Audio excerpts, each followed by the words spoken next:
Howdy, y'all. Welcome to the fifth and final part of my What is PragerU series. If you haven't seen the first 4 videos, they're linked in the description, but you don't need to have seen them to enjoy this one. As we've seen, PragerU has a lot of projects: PragerForce, Prep, PragerU Kids, and countless others. It's an incredibly diversified organization, which is ironic given how much they hate diversity. And while I think I've done a pretty good job at demonstrating what PragerU is, and it only took me enough time to fill a movie, in order to truly understand Prager University, you unfortunately need to know about the man behind it. So we're going to take a deeper dive on Dennis Prager. Now, before I get into it, I feel like I need to justify this. Do I really want to give Dennis Prager the satisfaction of doing a whole deep dive on him personally? Does that not bestow upon him undue importance? It's a question I grappled with quite a bit when I started making this, but ultimately I feel it needs to be done, because as undue as it may be, Dennis Prager is an influential person. PragerU reaches millions of people, and while there are many people involved with it, it ultimately does revolve around Dennis Prager. He edits all the video scripts, and everything they released is based around his outlook and ideology. And outside of PragerU, Dennis also has significant reach in the Republican Party. He's not going anywhere, so the best I can do is shed some light on him. With that out of the way, who is Dennis Prager? To start, a brief biography. Born to Orthodox Jewish parents in 1948, Prager went to a private Orthodox school in New York City, where he was, by his own admission, a bad student. He didn't do homework, was sent to the principal's office regularly, and graduated near the bottom of his class. He attended Brooklyn College because it was the only place that would accept him, and it was there where he, like so many other conservative commentators, would essentially luck into a lucrative career. He won a scholarship to study abroad in England, and while in England, he was contacted by the Israeli government to travel to the Soviet Union and interview Jews about their lives there.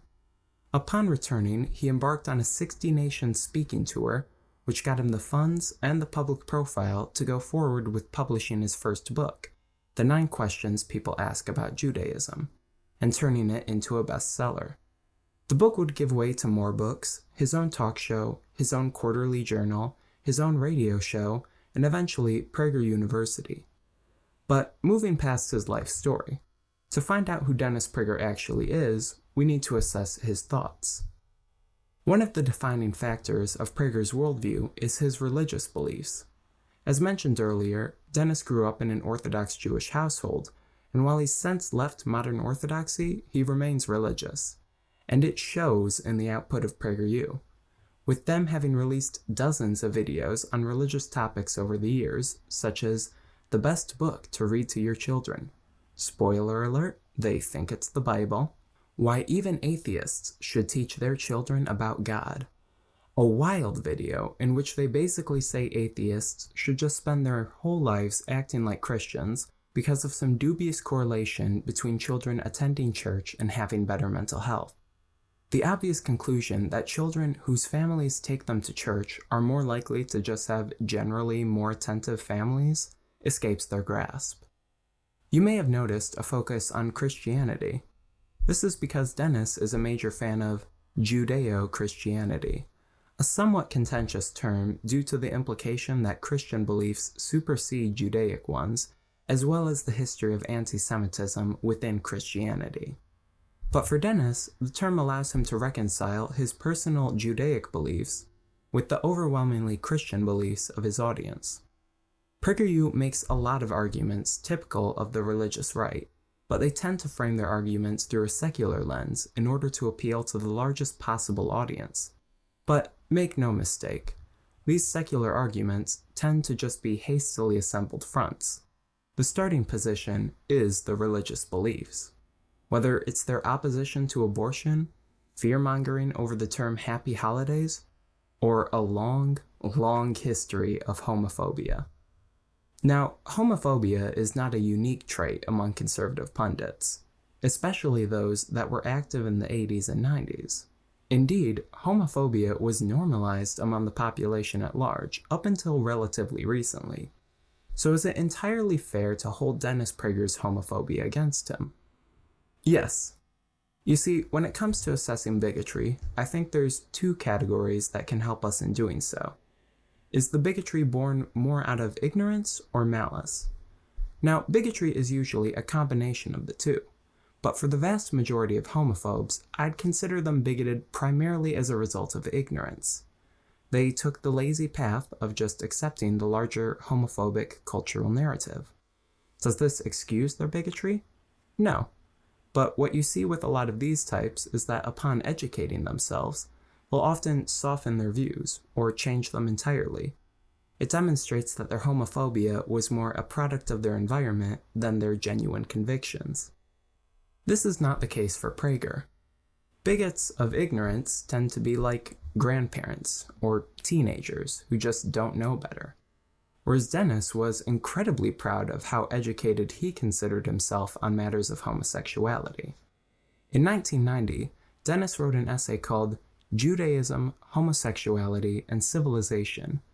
He claims this essay came after months of researching, and in it he argues against the normalization of homosexuality in the Jewish community, and weirdly, he creates a hierarchy of sexual sins from most tolerable to least, with premarital sex being the most tolerable, followed by celibacy, then adultery, then homosexuality, then bestiality, and then incest, which is a really weird list. Like, ignoring the homophobia, what's wrong with celibacy? It's just not having sex. And in case you were worried Dennis Prager thinks being gay is more acceptable than bestiality or incest, don't worry. He doesn't think it's much better. Saying of incest, "If love is the only issue, what's the problem? If you favor same-sex marriage, do you have an answer?" and saying of bestiality, "In all my research on this subject, nothing moved me more than the Talmudic laws that Jews were forbidden to sell slaves or sheep to non-Jews, lest the non-Jews engage in homosexuality and bestiality." This one's notable because not only does he equate homosexuality and bestiality, but he also seems pretty fine with slavery as long as there's no gay shit happening. Prager would go on to testify before Congress in support of the Defense of Marriage Act, which defined marriage as a union between a man and a woman and aimed to block same-sex marriage in the US. And his testification is, frankly, buck wild. Because he's Dennis Prager, he asserts that heterosexuality is a Judeo-Christian value, and that the acceptance of homosexuality represents the downfall of those Judeo-Christian values, and in turn, the West. He also claims that being gay, while sometimes biological, is often a choice, citing as evidence that there were more accounts of gay men in ancient Greece than in Orthodox Jewish circles. What Prager either refuses to acknowledge or fails to comprehend is that in a society where homosexuality isn't stigmatized and prohibited, there is going to be more openly gay people.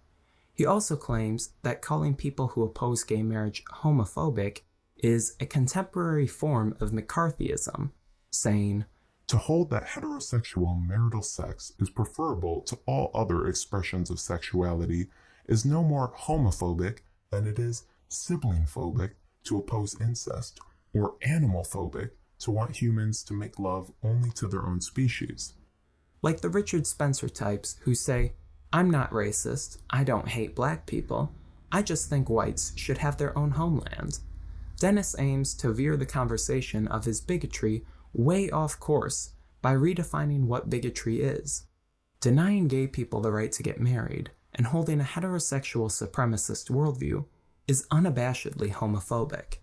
He claims the term only applies to those who commit hate crimes, but that's just not true. There's levels to this shit. You don't need to actually beat up a gay person to be homophobic, any more than you need to actually join the Klan to be racist, or actually brandish a swastika to be anti-Semitic. Someone who commits a hate crime is not any more of a bigot than they were 10 seconds beforehand. Hate crimes are actions people commit because of their bigoted ideology, not by random chance. Dennis says that good, caring people can debate the merits of gay marriage, but denying the rights of a group of people in favor of unrelenting debate upon them does not seem particularly caring.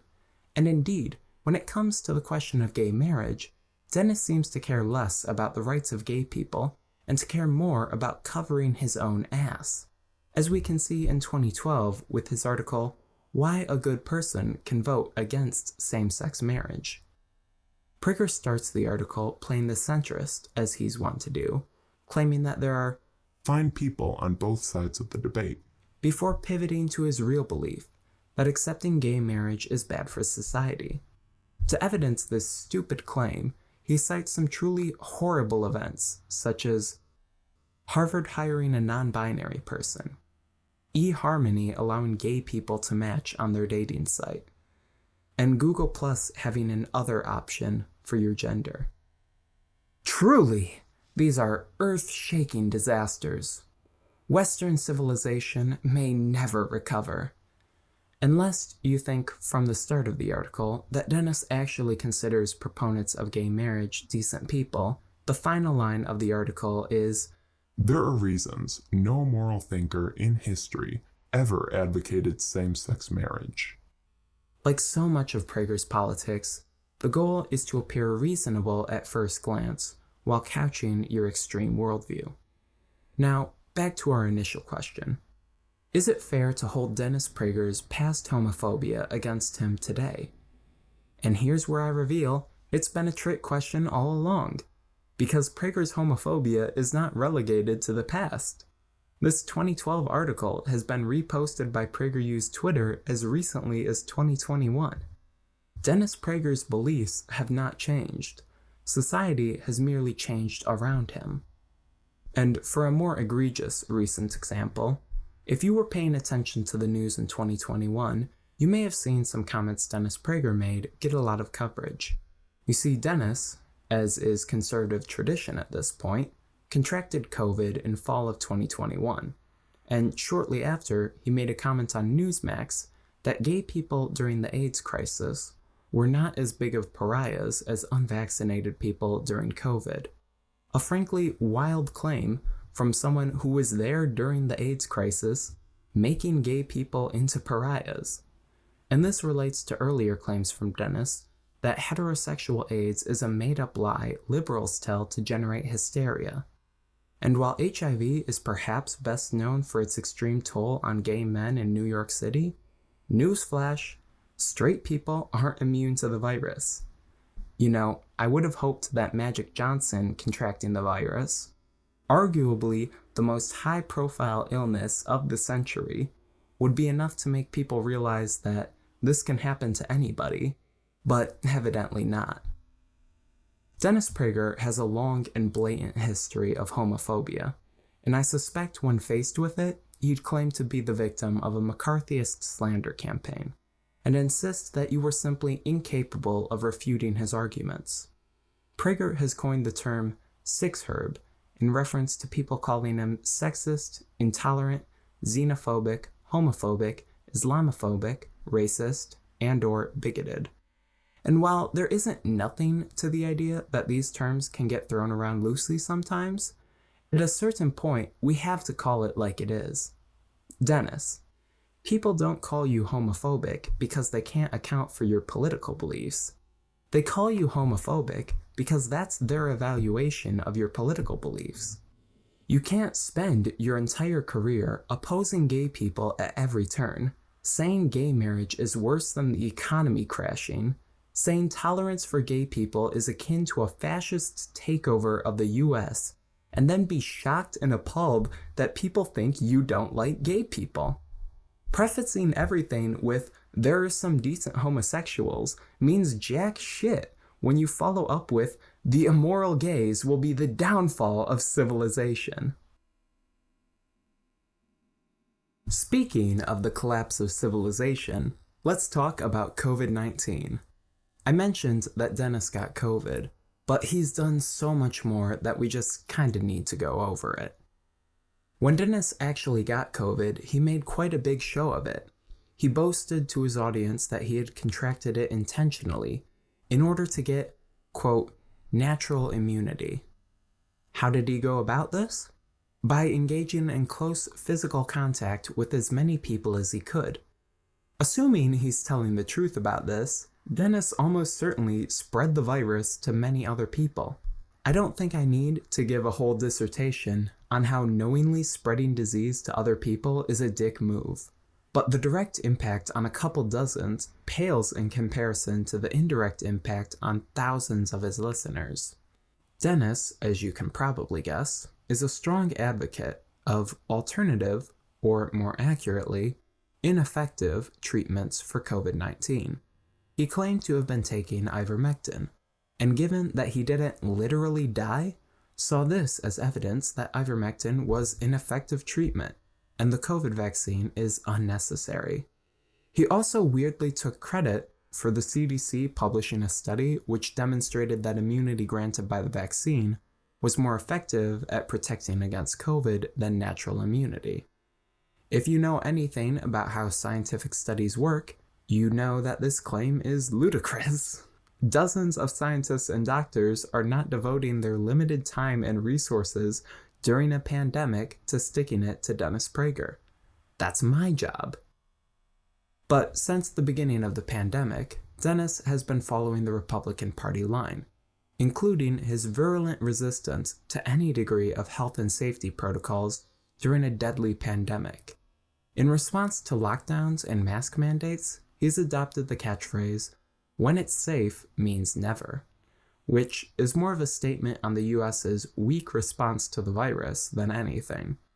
But this phrase can and has led to embarrassment, because PragerU tweeted it several times in November and December of 2020, which, in case you forgot, was about a week before we hit the peak of deaths in the United States. Like, did Dennis see a 9/11's worth of people dying every day and think, now is the time to stop caring about the virus? His stance comes off as needlessly cruel, but it's not surprising given he clearly values the ability of the rich to make money over the rest of us to stay healthy. Now, if you're familiar enough with Dennis Prager, you knew this part was coming. It's time to talk about the marital rape article. You see, Prager doesn't just consider himself the preeminent source on all matters of politics, faith, logic, and morality. He's also a love guru. If you dive deep into the PragerU catalog, you may come across some titillating videos like Dating, Don't Waste Your Time, Men and the Power of the Visual, and He Wants You. But if there's one thing that best demonstrates his views on relationships and gender roles in a broader sense, it's a series of articles published on his website. In these articles, titled When a Woman Isn't in the Mood, Parts 1 and 2, Dennis aims to tackle the worst problem facing romantic relationships: consent. It is an axiom of contemporary marital life that if a wife is not in the mood, she need not have sex with her husband. Here are some arguments for why a woman who loves her husband might want to rethink this axiom. I hope it's not controversial to say that if you're going to have sex with someone, both parties should want to do so. Dennis frames sex as a duty that a woman is bound to perform for her husband, rather than a mutually enjoyable experience, saying, "A husband knows that his wife loves him first and foremost by her willingness to give her body to him." But I'm going to have to disagree there. There's a myriad of ways to express your love for your spouse, but I can't imagine an unenthusiastic fuck because you feel bound by some marital duty as a more serious expression of love than, say, leaving someone roses by the stairs. After all, surprises let you know she cares.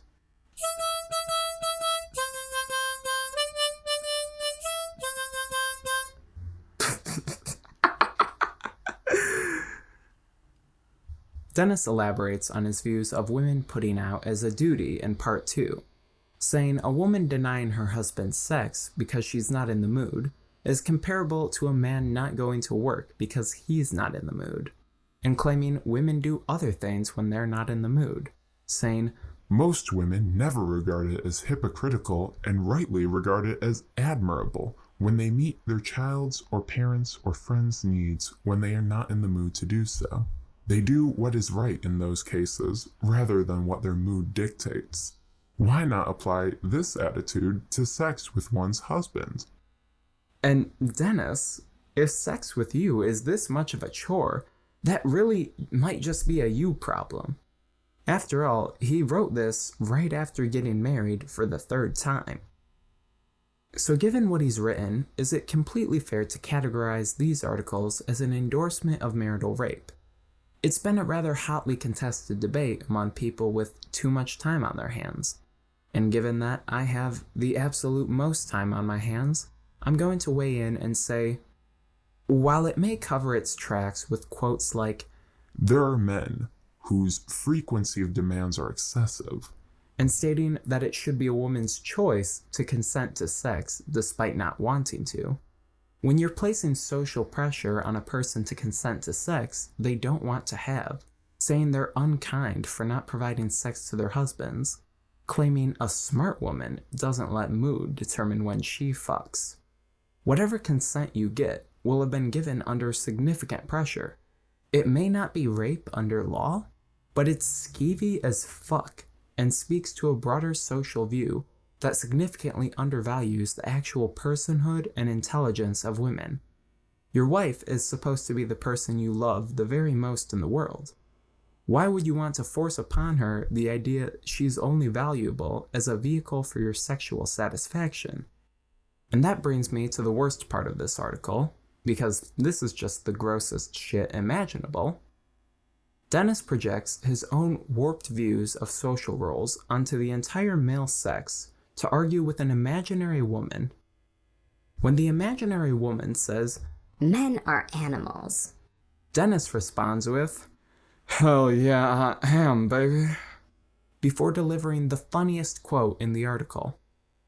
telling your husband to control it is a fine idea, but he already does. Every man who is sexually faithful to his wife already engages in daily, heroic self-control. He is married, knowing he will have to deny his sexual nature's desire for variety for the rest of his life. To ask that he also regularly deny himself sex with the one person in the world with whom he is permitted sex is asking far too much. You know, these people talk a lot about the importance of traditional, heterosexual, monogamous relationships, but they seem to just be thoroughly miserable with it. Dennis also shoots himself in the foot a little when he has his imaginary woman say, my man only enjoys sex with me when I'm into it too. And then proceeds to not address this point. Which, you know, is kind of a big deal when you think about it. The cool thing about arguing against a person you made up is that if there's a point you can't rebuke, you can just have them not say it. Instead, you've got everyone thinking, oh yeah, there's the guy that's only into it when she's not. Now, astute viewers may notice that these articles were written in 2008. Is it really fair to judge a man for comments made so long ago? Well, first off, he wrote this when he was like 60, so you really can't make a young and dumb argument. But also, Dennis Prager is a conservative media personality. His brand is built on being completely ideologically inflexible. He still believes all of this.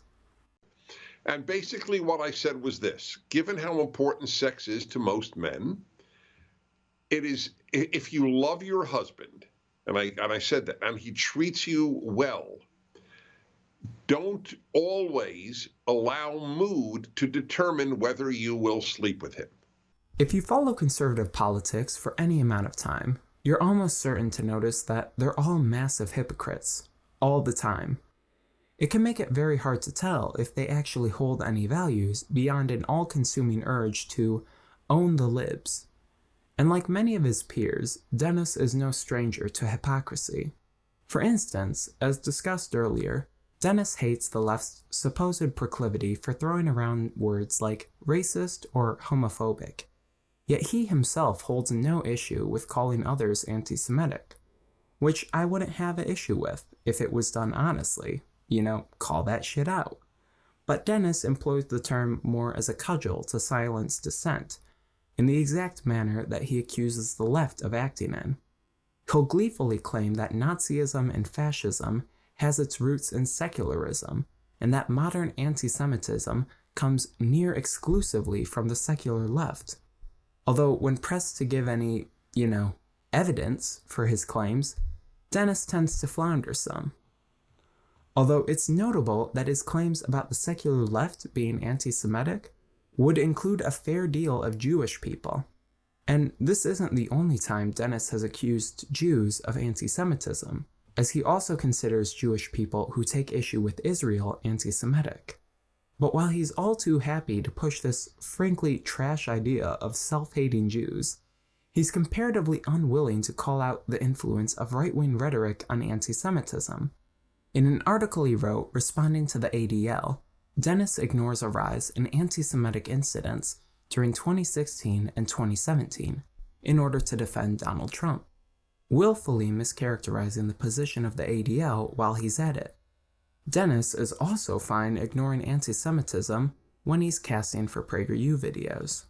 And despite having made a PragerU video lauding America for its freedom of religion and religious tolerance, Dennis is notoriously intolerant of Islam. Beyond the countless PragerU videos, which, among other things, lightly call for a race war and claim anti-Semitism is a disease infecting the Arab mind, Dennis also argued that Keith Ellison, the first Muslim elected to the U.S. House, should not be allowed to swear in on the Quran. His argument is wild, falsely claiming that every elected official has sworn in on the Bible, when in reality, no book is used for the actual swearing in. Rather, House members can opt to have separate ceremonies, but even then, not all use a Bible. He also claimed Ellison swearing in on the Quran would do more damage to America than 9/11.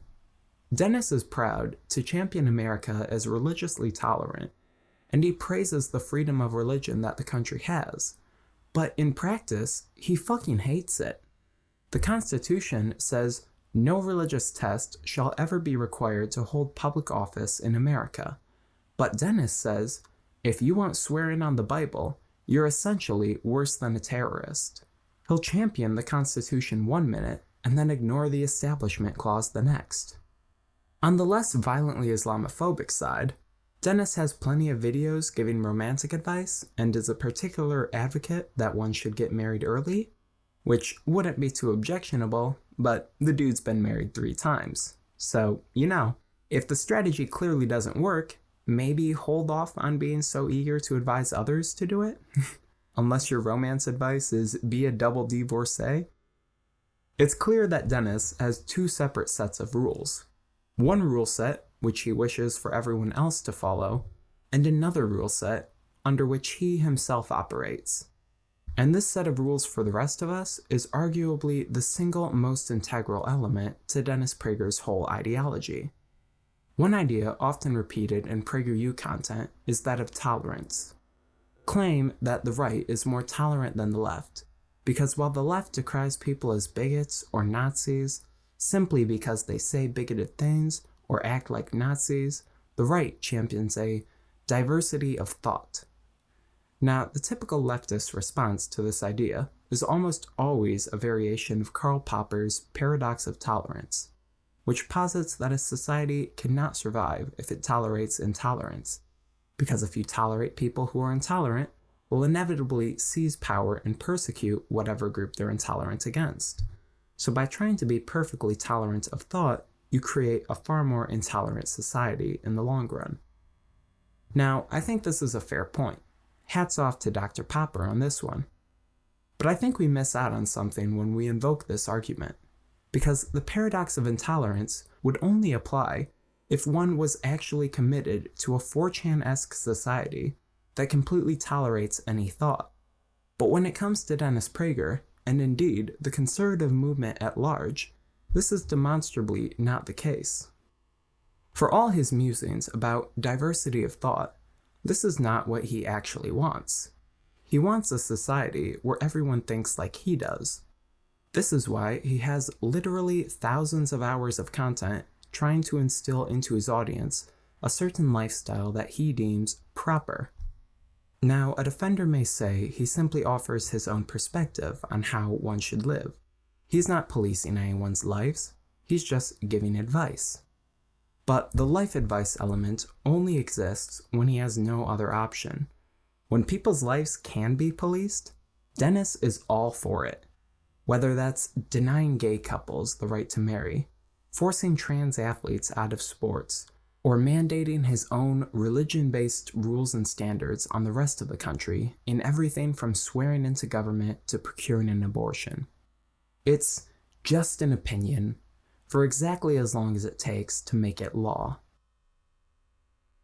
Now that we've come to the end of all of this, I'd like to once again return to our original question. What is PragerU? And while I think we all now know what PragerU is, to complete the question, we also need to know what PragerU is not. And it's here where things get really concerning. Because for all the things that PragerU is, lying, bigoted, targeting children, one thing that it is not is unique. A media outlet funded by the ultra-rich that spreads misinformation and lies in an attempt to promote a conservative political agenda?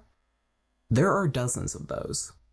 To name just a few, Turning Point USA, the Heritage Foundation, Focus on the Family, the Manhattan Institute, Act for America, the NRA, the Federalist Society.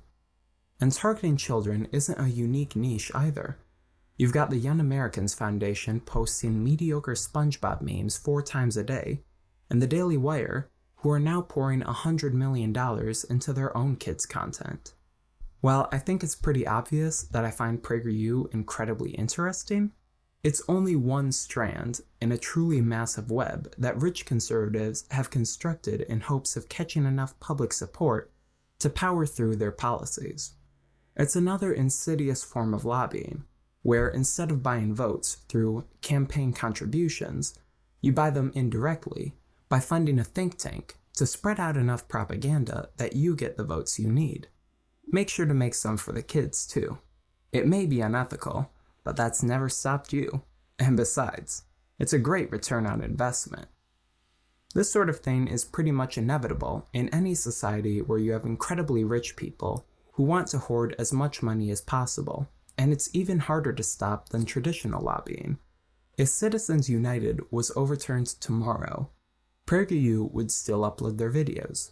The Daily Wire would still publish their articles. Turning Point USA would still send Charlie Kirk's tiny face to campuses across the country. You can theoretically fix rich people buying off politicians, but fixing rich people just paying to force their ideas onto everyone else? That's a lot more difficult. So, how do we fix it? Fuck if I know. Yeah, I spent the last few months watching kids' cartoons. Did y'all really expect me to have the solution for the conflict inherent between capitalism and democracy? Realistically, it's going to be insanely hard to do much at all, because the things we'd need to do are the same things the rich are spending billions to prevent. But I don't think it's impossible. In the Democratic primaries for the 2020 elections, billionaire Michael Bloomberg announced his candidacy late in the campaign and proceeded to spend over $1 billion. For a few brief months before COVID hit, America was saturated with a different virus. Bloomberg had hundreds of offices and thousands of staffers.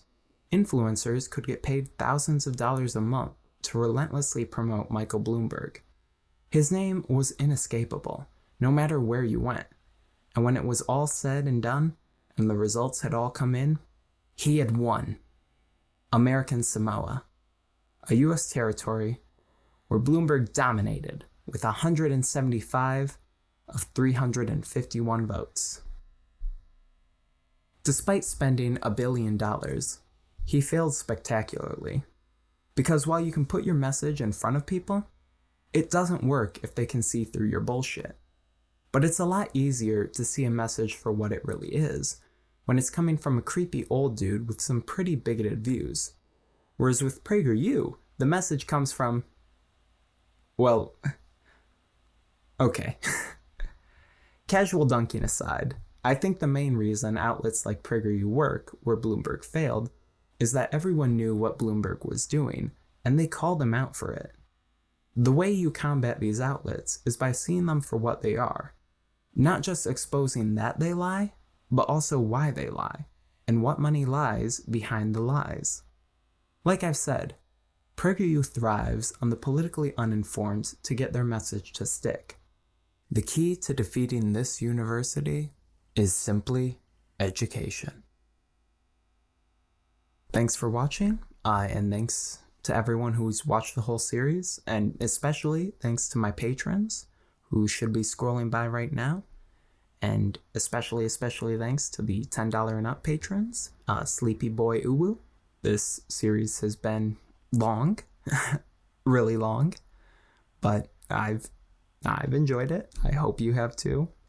Make sure to follow me on Instagram, Twitter, TikTok, all the stuff. Like, comment, subscribe. So yeah.